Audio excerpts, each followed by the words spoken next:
outro assunto aqui na nossa conversa, porque em Brasília hoje tem um seminário no Superior Tribunal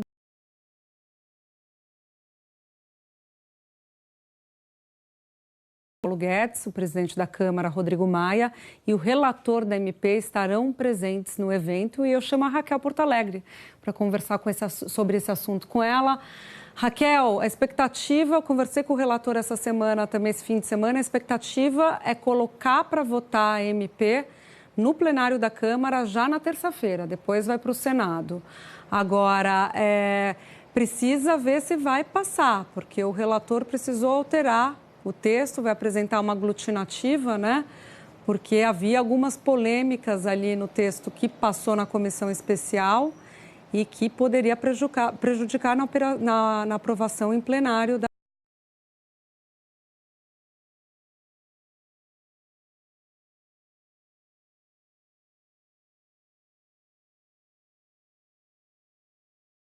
do relator, o deputado Jerônimo Gorghen, do PP do Rio Grande do Sul, né? Era de que alguns pontos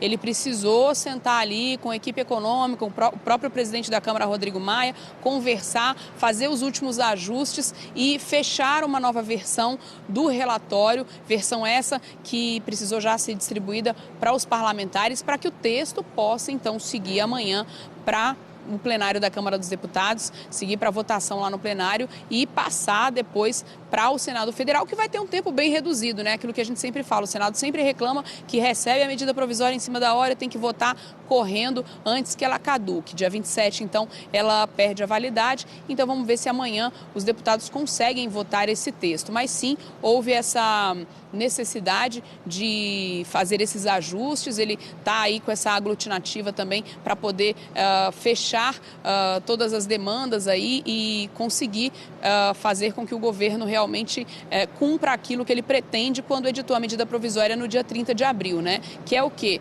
É tentar desburocratizar os negócios, eliminar ali algumas barreiras burocráticas e fazer depois com que mais empregos sejam gerados. A expectativa do governo com essa medida provisória é gerar aí mais de 3 milhões de empregos num período de 10 anos. O que traz esse texto, só para a gente poder citar algumas questões relativas a essa medida provisória. Ela regulamenta o trabalho aos domingos e também aos feriados, sendo que a cada 7 semanas o trabalhador vai precisar ter um domingo para poder descansar, um dia de domingo de fato, ele vai receber em dobro ou então em folga os domingos que ele trabalhar, domingos e também feriados. O trabalhador fica dispensado, pode ser dispensado de ter que bater o ponto e aquelas atividades de baixo risco, como por exemplo, costureira, também um sapateiro, não vão mais precisar do alvará para poder começar a funcionar. Essa medida provisória também trouxe algumas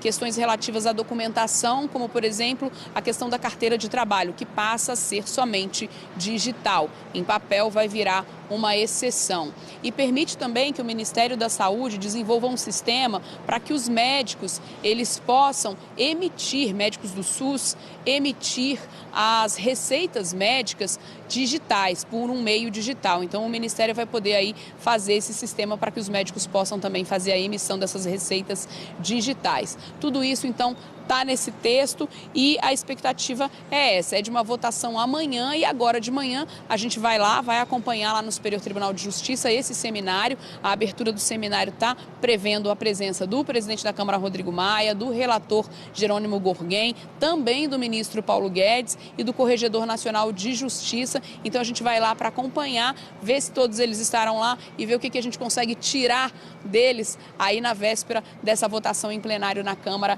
que está prevista para amanhã, então, e a gente vai acompanhar, evidentemente, Júlia. Tá certo, Raquel, já nos falamos então. Obrigada. Bom, para repercutir essa questão MP da liberdade econômica e outros assuntos da economia, eu recebo aqui o economista Carlos Honorato. Tudo bem, Honorato? Bom dia, obrigada tudo bem? Pela sua presença, boa semana para você. Para todos nós. Honorato, essa MP da liberdade econômica é uma das iniciativas que o governo está fazendo na área microeconômica para tentar tornar o ambiente para os negócios melhor e tentar, de certa maneira, conseguir ativar a economia. Tem as reformas maiores que a gente está acompanhando, previdência tributária, e tem essas menores. Você acha que é possível ter esse impacto de geração de emprego de 3 milhões, que é o que a equipe econômica avalia com a aprovação dessa medida provisória? Olha, é uma linha de impacto, né? Na verdade, quando a gente está falando dessa MP, ela tem algumas modificações na parte trabalhista. O pessoal, inclusive, está chamando de mini reforma trabalhista. Não é só o lado do trabalho que é importante para gerar emprego, né? O Brasil ele é muito mal posicionado nos rankings internacionais de abertura de negócios. Tem um relatório do Banco Mundial que chama Doing Business. O Brasil está em 140 na posição de abertura de negócios. A gente é pior que Paquistão, que Bangladesh, que países que são muito menos competitivos que a gente. Então, qualquer iniciativa relacionada a desburocratizar, a facilitar a vida de quem quer empreender é bem-vinda. Não é só o lado trabalhista, ao lado da burocracia, da documentação, dos registros, da insolvência e parte desses elementos a MP está tratando. Otávio?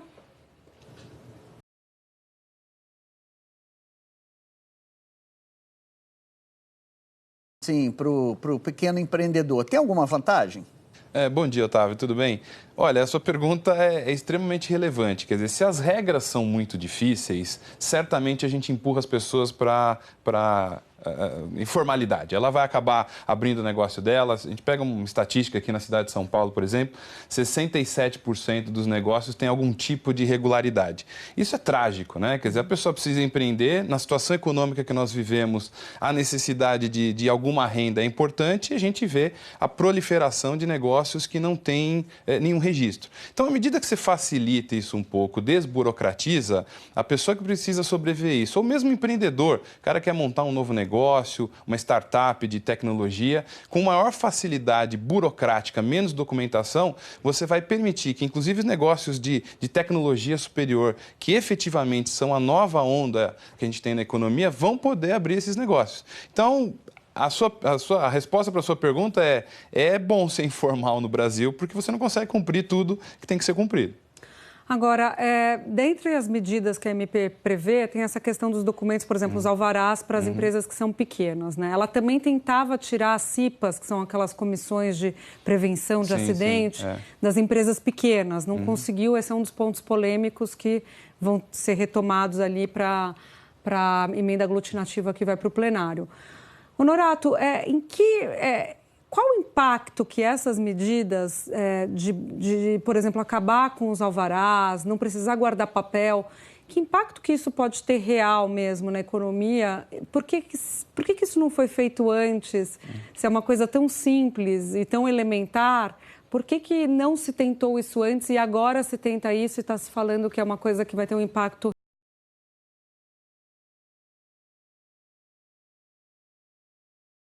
Medida de boas intenções. O problema é que isso tem um cascateamento aí para prefeituras, para governos, né? O indivíduo, quando vai abrir uma empresa, ele vai na prefeitura, ele vai no local dele. E muitas prefeituras no país não têm nem estrutura para esse tipo de abertura de empresa, de legalização do negócio.